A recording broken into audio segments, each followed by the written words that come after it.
Pwede hong ituro ni Golda ang mga miyembro ng sindikato na nag-set up sa tata ni Joey. Well then, let's start.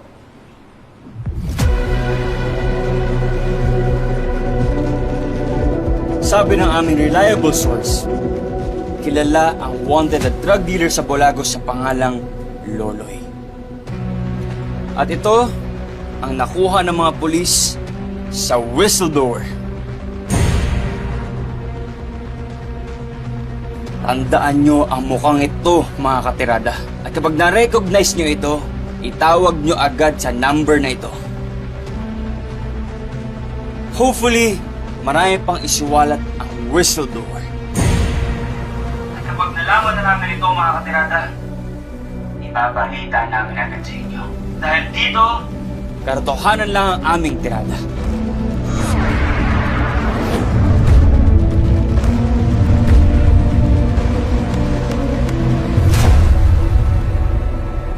I'm sure mabilis na kakalat ang mukha ni Loloy sa press. Nasa assignment pa si Lolo Verdugo. Inutusan ko na rin siya magtago. Kaya alam na niya ang kanyang gagawin. Kaya malabong sumabit pa siya. That's the least of our problems. Paano kung tayo na yung ma-reveal? Kailangan natin malaman kung sino yung whistleblower. May idea ka ba? May tumiwalag ba sa grupo natin? Then let's find out kung sino siya.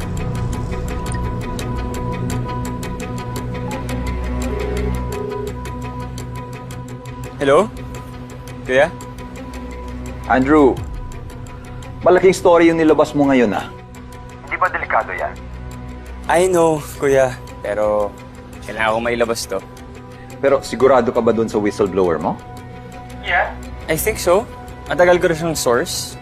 Although, ngayon lang niya sa akin inamin ang lahat. What do you mean lahat? Marami pang involved?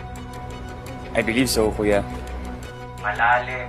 Napakalalim ng koneksyon niya sa sindikato. At nandito sila sa Bulagos? Sa lugar ko? That is unacceptable. Sana nga sabihin na ng whistleblower mo ang lahat para matapos na lahat ng kabulastugan dito.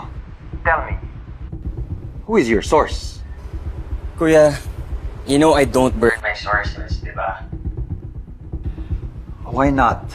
You know you can trust me. Concerned lang naman ako sa lugar ko.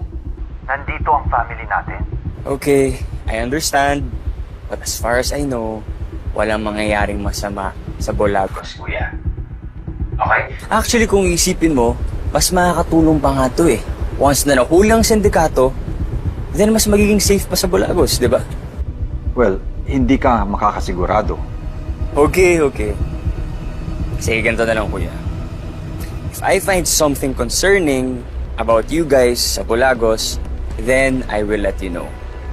Besides, hindi naman kayo magiging involved eh.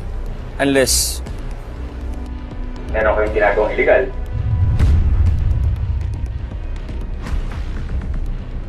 Kaya wala naman, di ba? Agree. Then the family is safe. Yes. Thank you, Andrew. Take care.